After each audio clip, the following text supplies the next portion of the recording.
स्वागत है आपका ब्रेक के बाद। और अब बात करते हैं पश्चिम एशिया की अगर बात करते हैं तो इसराइल का गाजा में हमास और लेबनान में हिजबुल्लाह के खिलाफ सैन्य अभियान लगातार जारी है। इस सब के बीच खबर है कि अमेरिका की मध्यस्थता में जल्द ही इसराइल और हिजबुल्लाह के बीच संघर्ष विराम हो सकता है।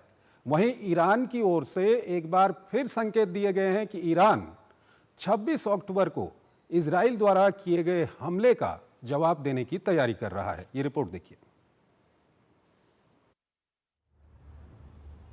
इजरायल और हिजबुल्लाह के बीच भले ही संघर्ष विराम को लेकर बात चल रही हो, लेकिन दोनों पक्षों के बीच हमलों में कोई कमी नहीं देखी जा रही है। इसी कड़ी में हिजबुल्लाह ने एक बार फिर से इजरायल पर बड़ा हमला किया है। हिजबुल्लाह ने इजरायल पर 250 मिसाइलें और ड्रोन दागे, जिसमें कई लोगों के घायल होने की खबर है। इसके जवाब में लेबनान की राजधानी के दक्षिणी उपनगरों में कई इजरायली हवाई हमले हुए हैं। इससे पहले इजरायली सेना ने वहां के निवासियों को शहर खाली करने का आदेश जारी किया था। आईडीएफ ने बेका घाटी, बालबेक, हरमेल और टैमनीन शहरों के साथ साथ अल क्षेत्र को भी निशाना बनाया। इस बीच इजरायल सरकार ने सोमवार को कहा कि वो लेबनान के हिजबुल्लाह के साथ संघर्ष विराम की ओर बढ़ रहा है, लेकिन अभी भी कुछ मुद्दों को सुलझाना बाकी है। इजरायल के विदेश मंत्री गिदोन सार ने कहा कि समझौते के तहत हिजबुल्लाह को लिटानी नदी से पीछे लौटना होगा और अपनी सेना का पुनर्निर्माण करने और पूरे लेबनान में फिर से हथियार बंद होने से रोकना होगा। हालांकि अमेरिका में इजरायल के राजदूत के हवाले से कहा गया है कि दोनों पक्षों के बीच कुछ ही दिनों में समझौता हो सकता है। वहीं दूसरी तरफ ईरान और इजरायल के बीच तनाव कम होते नहीं दिख रहा है। ईरान के supreme leader Ayatollah Ali Khamenei के वरिष्ठ सलाहकार अली लारेजानी ने एक इंटरव्यू के दौरान इजरायल को धमकी दी है। उन्होंने कहा कि हाल में इजरायल के हमले का जवाब देने के लिए ईरान तैयारी कर रहा है।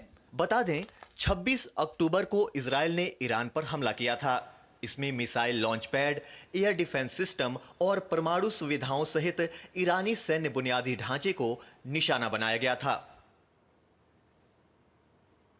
आलोक बंसल हमारे साथ जुड़े हुए हैं, निदेशक हैं इंडिया फाउंडेशन और विदेशी मामलों के जानकार हैं, उनसे हम बातचीत करेंगे। आलोक जी, अगर हम पश्चिम एशिया की स्थिति की बात करें तो एक थोड़ा सा अच्छी खबर है, जिसमें ये खबर आ रही है कि इजराइल और हिजबुल्लाह के बीच सीज फायर हो सकता है, जो यूएस का मीडिएशन वहाँ पर चल रहा है। दोनों ओर से इस तरह के बयान आ रहे हैं कि हाँ, ये आगे की ओर बढ़ रहा है। हालांकि दोनों की अपनी अपनी शर्तें हैं। क्या कुछ कहेंगे आप? 2006 की स्थिति में जा सकता है? देखिए, ये एक बहुत पॉजिटिव डेवलपमेंट है, लेकिन इससे पहले अगर आप देखें कि दोनों तरफ से जो हमले हैं वो तेज हो गए।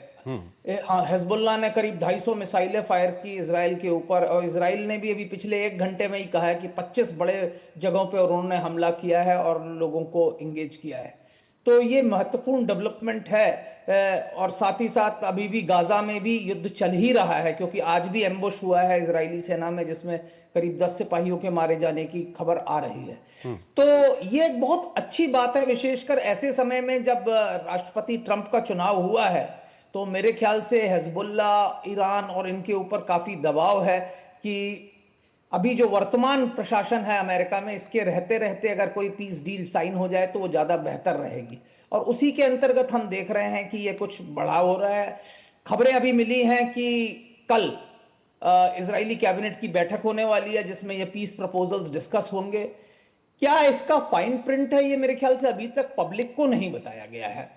हिजबुल्लाह को हथियार बंद करने के लिए उसको किस क्षेत्र से पीछे हटना पड़ेगा, ये सब कई चीजें हैं। और ये एक सीज फायर अगर हो जाता है, ये संघर्ष विराम हो जाता है, तो जो संयुक्त राष्ट्र संघ का पुराना प्रस्ताव था 1701, उसके अंतर्गत होता है, या 2006 में जो हुआ था उसके अनुसार हो, तो ये बहुत अच्छी चीज होगी। मेरा ये मानना है कि ये जो पश्चिम एशिया में जो युद्ध चल रहा है, ये पूरी तरह से समाप्त होना चाहिए, क्योंकि इस युद्ध का कोई सैन्य समाधान नहीं है। मेरे विचारों से किसी सैन्य समाधान नहीं है, क्योंकि इसका अंतिम समाधान बातचीत से ही होगा। आलोक जी, यहाँ पर यह भी सवाल आपसे जानना चाहेंगे कि आपसे हम समझना चाहेंगे कि इजराइल हमास के खिलाफ भी इजराइल का सैन्य अभियान चल रहा है। लेबनान के खिलाफ तो माफ़ कीजिएगा, हिजबुल्लाह के खिलाफ तो लेबनान में अभी हाल ही में उसने सैन्य अभियान शुरू किया।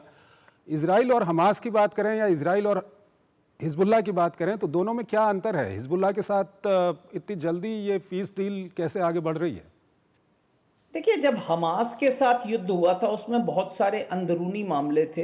जैसा कि मैंने कहा कि हमास ने जब युद्ध किया और हमास ने जब हमला किया, जिसे आतंकवादी हमला ही कहा जाएगा, दुनिया के सभी लोग मारते हैं और कई निर्दोष इजरायली नागरिकों की हत्या की गई, बिल्कुल। तो उसमें इजराइल की सुरक्षा एजेंसियों की भी एक बहुत बड़ी चूक थी और इजराइल के राजनीतिक नेतृत्व के ऊपर भी प्रश्न चिन्ह उठा था कि भाई इतनी बड़ी घटना कैसे हुई। और उसके बाद जो गाजा में युद्ध हुआ और वो चल रहा है, आज भी चल रहा है, उसके पीछे एक बहुत बड़ा राजनीतिक कारण भी था, क्योंकि राजनीतिक नेतृत्व जो है नहीं चाहता था कि युद्ध खत्म हो, क्योंकि खत्म होने पे उनकी ऊपर प्रश्न चिन्ह उठता। लेकिन जब से हिजबुल्लाह के साथ उन्होंने लड़ाई की है, राजनीतिक नेतृत्व की जो पॉलिटिकल एक्सेप्टेबिलिटी है वो तुरंत बढ़ गई है, क्योंकि हमेशा ये माना जाता था इजराइल के अंदर कि हिजबुल्लाह को हराना बड़ा मुश्किल है। दूसरा क्या है, हिजबुल्लाह जिस क्षेत्र में है वो इजराइल की सीमा से बाहर है। गाजा जो है फिलिस्तीनी इलाका जरूर है, पर वहां पे अभी भी वो पूरी तरह से स्वतंत्र नहीं है और इजराइल की प्रभुसत्ता के अंतर्गत है। बिल्कुल। तो इजराइल जिस तरीके से वहां हमला कर रहा है, जो कुछ कर रहा है, वो अलग स्थिति में है। दूसरा जो ज्योग्राफिकल पोजीशन है उसके हिसाब से भी देखिए, हिजबुल्लाह का जो लेबनान है वो सीरिया से जुड़ता है और आगे चलकर फिर उसके आगे ईरान, इराक, ये सब जो यहां से इसको सहायता मिलनी आसान है। मतलब हिजबुल्लाह के खिलाफ एक अनएंडिंग कॉन्फ्लिक्ट हो सकती थी और हिजबुल्लाह की जो मिलिट्री कैपेबिलिटीज हैं वो हमास से काफी बेहतर हैं, क्योंकि हिजबुल्लाह ने पिछले काफी समय में लेबनान के अंदर सबसे सशक्त संगठन के रूप में उभरा है। लेकिन हिजबुल्लाह के साथ भी मजबूरियां हैं। उसका नेतृत्व खत्म हो गया, उसको जिस कदर नुकसान पहुंचा इजराइल के हमले से और साथ ही साथ ट्रंप के आने से जो और अन्य खतरे हैं, उसमें हिजबुल्लाह नहीं चाहता कि वो और ये युद्ध बढ़े। आलोक जी, यहाँ पर जी आप अपनी बात पूरी कीजिए पहले। और साथ ही साथ जो ईरान का अभी वर्तमान जो राजनीतिक नेतृत्व है ये शांति चाहता है। इसने कई ऐसे कदम उठाए हैं जो दर्शा रहे हैं कि वो शांति चाह रहे हैं। हालांकि ये जो कदम आ रहा है कि वो अभी बदला लेंगे, ये आलोक जी इसी पर मैं आपसे सवाल करना चाहता था कि ये इजराइल और ईरान के बीच में जो चल रहा है कि पिछले दिनों इजराइल ने ईरान पर हमला किया था, अब ईरान की ओर से इस तरह के बयान आ रहे हैं कि ईरान भी इजराइल पर बदले की कार्रवाई करने की तैयारी कर रहा है। इसको आप किस तरह से देखते हैं? क्या लगता है आपको कि ईरान कुछ कदम ऐसे उठाने जा रहा है? देखिए, हो सकता है कि ईरान इस तरीके के कदम उठाए क्योंकि यहाँ पे डोमेस्टिक ऑडियंस का सवाल है।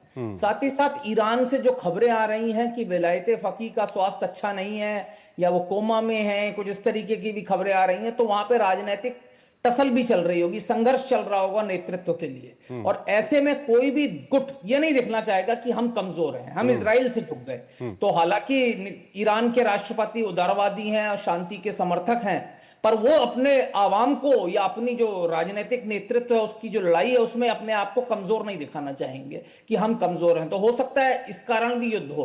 पर मेरा व्यक्तिगत रूप से यह मानना है कि ईरान का जो वर्तमान राजनीतिक नेतृत्व है वो शांति चाहता है और उसने काफी ऐसे कदम उठाए हैं जिसके कारण ये संघर्ष और आगे नहीं बढ़ा, वरना ये काफी और ज्यादा आगे बढ़ सकता था, ऐसा मेरा मानना है। ठीक है आलोक जी, बहुत बहुत शुक्रिया आपका। इन दोनों विषयों पर आपने अपना विश्लेषण और तमाम जानकारियां हमारे दर्शकों के सामने रखी। बहुत बहुत शुक्रिया आपका।